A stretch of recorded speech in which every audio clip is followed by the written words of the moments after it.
everybody. We'll do the hybrid version of the press conference as we did last week. So, taking questions in the room first. Anyone that has questions on the Zoom, if you could use the raise hand function remotely, and we'll come to you at the end. And in the same way, we'll do that on the press conference embargo, which will be for 10:30 this evening. So we'll kick off with questions in the room. Then you have comment. Hi Pep, good to see you. Just want to check on Zinchenko, first of all. Obviously, we've seen what's happening over in Ukraine. How is he? What have you been able to say to him? And what support are the club able to offer him at this time? Well, it's worry. What would we feel if our country, when we were born, we have a family and friends, is attacked, killing innocent people? How would you feel? So I guess that what he feels. And of course, the team, the club is, of course, is close to him, unconditionally, of course. And in terms of support, what is the club able to do for him at the moment, Pep? Does he even need that? In essence, does he feel the need for support at the moment? Of course, he has our support. That is normal. So we are people living every day together. It can happen in the country when he was born, when loves, because you grew up there and he's attacking from outside to kill innocent people. And maybe he knows. So of course he's a tough, and he knows exactly that we are here. In terms of the squad this weekend, obviously we saw Gabriel Jesus and Jack Grealish back in training. How sharp are they? How ready are they to play this weekend? And also how much of a boost to have them back and available? Yeah, they are ready. And of course it's so important for us. Yeah, definitely. How much then do you relish the challenge that you're facing at the moment, Pep? Obviously 12 games to go, 3 points the difference, 3 points advantage you have over your nearest rivals.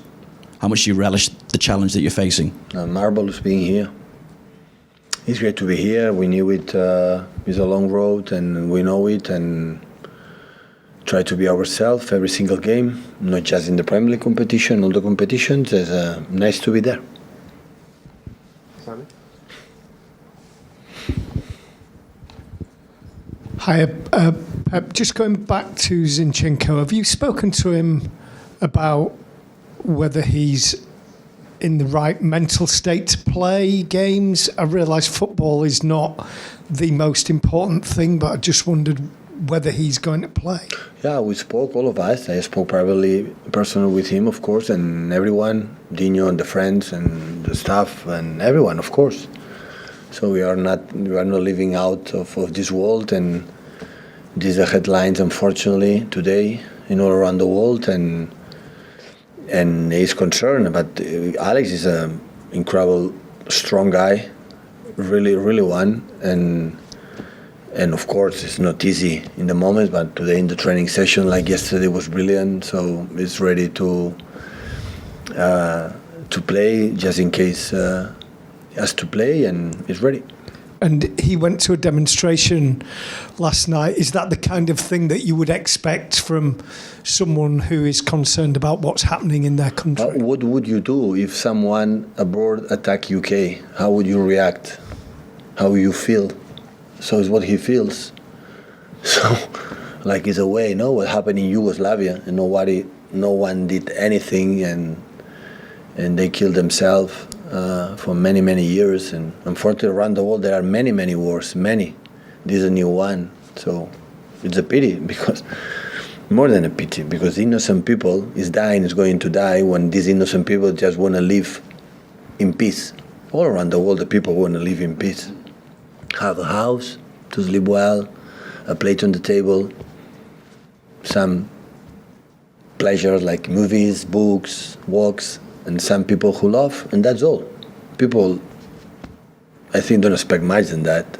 And when you are not involved in anything, they decide, attack your country, and for help, I think I'm not so involved. I think it should be complicated to arrive at this point, honestly. But always is difficult. Always innocent people in this kind of situation pay the terrible tribute, to lose their lives for a decision for 1, 2 people, 3 people. So it's hard to accept, and still maybe we don't learn what happened in the past. in the previous situations. But right now, what happened in Syria, what happened in many places, like you know, at the end, the strong part always kill the weak one. So, Do you have a view on the Champions League final being switched? as to the UEFA, so it's not a question of UEFA.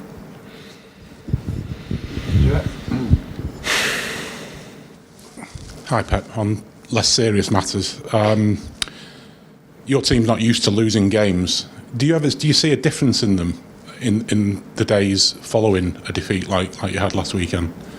No, we have 2 days off right after, so we didn't train right next the last game, and after we trained really well, like as usual. So we accept our part of the game. I know how we perform the last games that we dropped points in Southampton and here, and both were really good, but we make a mistake, especially the third one, that like you realize we don't deserve to win. When you make a mistake, like we defend the last action, it's because we don't deserve to win. Do you go over the game with the players and look at those mistakes, or does it depend on the nature of the? No. Sometimes, as a manager, it is not a book that said, "No, I have to talk because we win," or "Now I have to not talk to lose." No, we didn't. We're ending.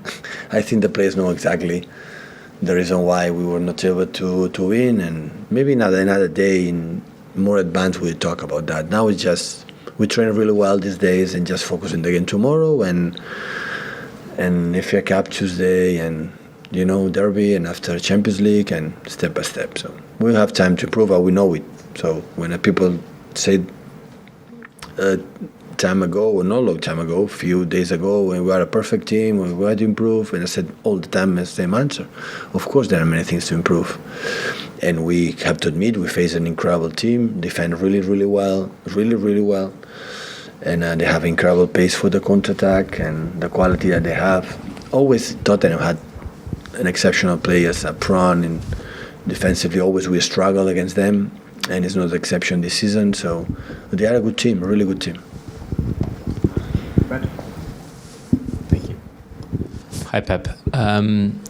We have a fight for the title. Then Liverpool won this week, and is it a proof that the championship is never finished by December or January once again?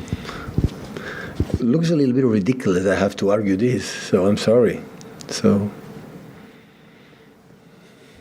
never when we were champion was in January, November, in December, January. So this, yesterday we saw the game, Wolves, Arsenal, how intense, how realize how good they are, both teams, how they fought for the position. So we know it, we knew it.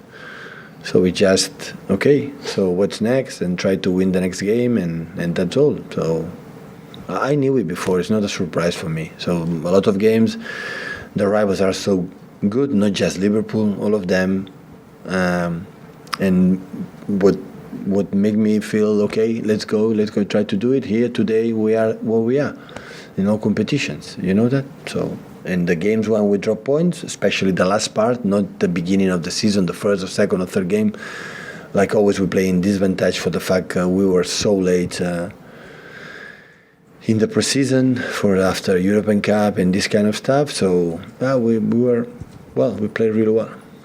And on Gabriel, it's been an on and off season for him.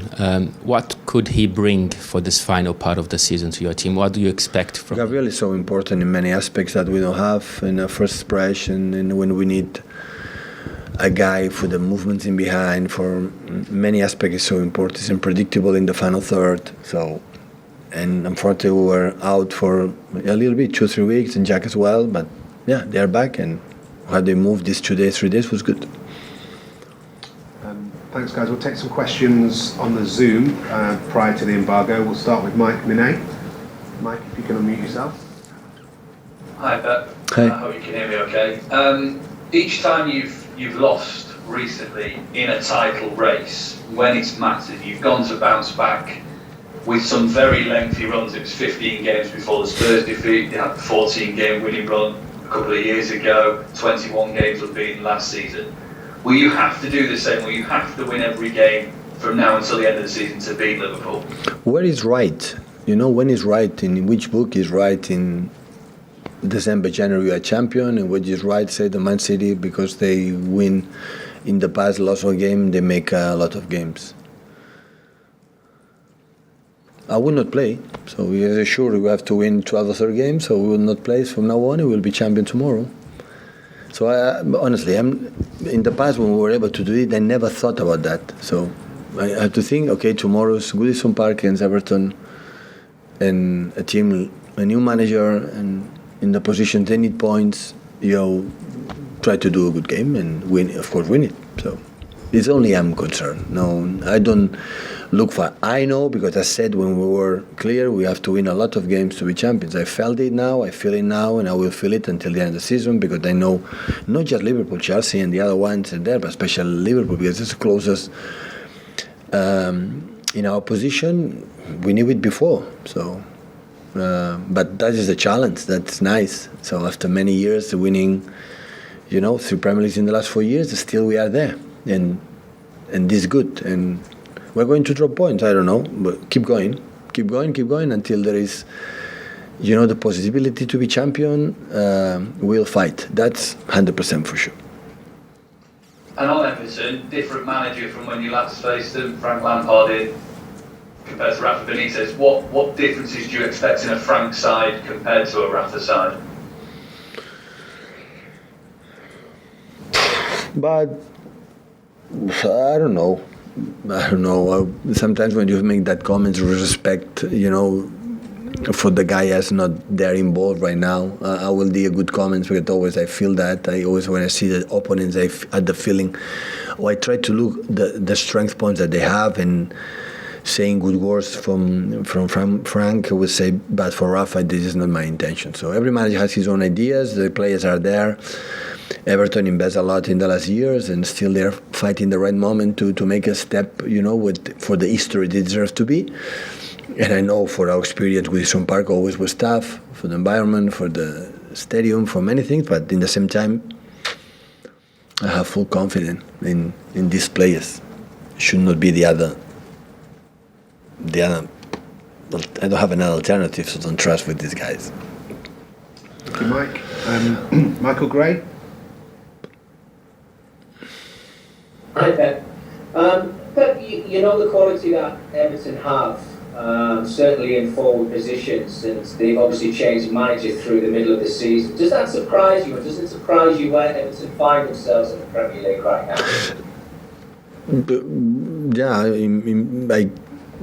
Everyone in the world would think I will not be in this position right now, but I'm not there, Michael, to know exactly what is the reason why. So sometimes I have a problem to understand what happened at home, in my apartment, a house, in my club. So imagine, it's not far away from Manchester, Liverpool, but to know exactly what happened there. So I don't know. Okay, thank you, Michael. Final question for the embargo then, guys, from Pete Colley. Pete. Hi, Pep. With the title race looking like it's going to be, well, for us, exciting anyway, if not for you, does it back up your claims that for City, the Premier League, with all the motivational requirements, the competition, that it is like perhaps the hardest competition over, say, the Champions League? Why should be Pete not excited for me? Well, it's probably better to watch than actually feel it every day, isn't it? No, maybe you will think now in that moment we have 25 points in front of Liverpool, but this is in in another world, maybe, but not in this one. So I'm more than delighted to be in the position that we are, and want to defend it, attacking better, and try to win games. But yeah, maybe. The Pete is so tough, the Premier League, we know it. So I saw yesterday the game and how Tottenham, played the last game, and every game is so difficult. So that's why the biggest achievement what we achieved in the last years in this club, because it's quite similar, the Premier Leagues, what we live now and the previous season. So the contenders, the managers, the teams are so intense, so good. It's no casualty how they behave in Europe, for example, right now, all clubs. So in Europa League, in a Champions League. That's why of course, it's a big challenge, but I could not expect another. So when we started the season, I could not expect that would not be like right now it is and like will be. Absolutely. I would say I'm more than grateful that getting better than maybe I thought in the beginning of the season. So that's why it's just always a fourth at the feet. Oh, the reason why, the way we defend some situations, we don't deserve to win. We cannot compete in a high level when we defend in this way, and try to attack when defending the teams in this way. For the quality that we have, is not easy to try to find the solutions. I find like a process. Like in the good things, we can do better. In the bad things, okay, what do we have to do to improve until the end? It's never end. A football team is never end. Never is a finished business. Always you have something to get better, and that is what every time we can wake up and go to the training and go to see the team, the moods and everything to do it better. Otherwise, it will be so boring. Never thought it was over. Never will be over, and it will happen at the end. And we want to be there. And this is what I want for my team. Thank you, guys. We're going to run an embargo for 10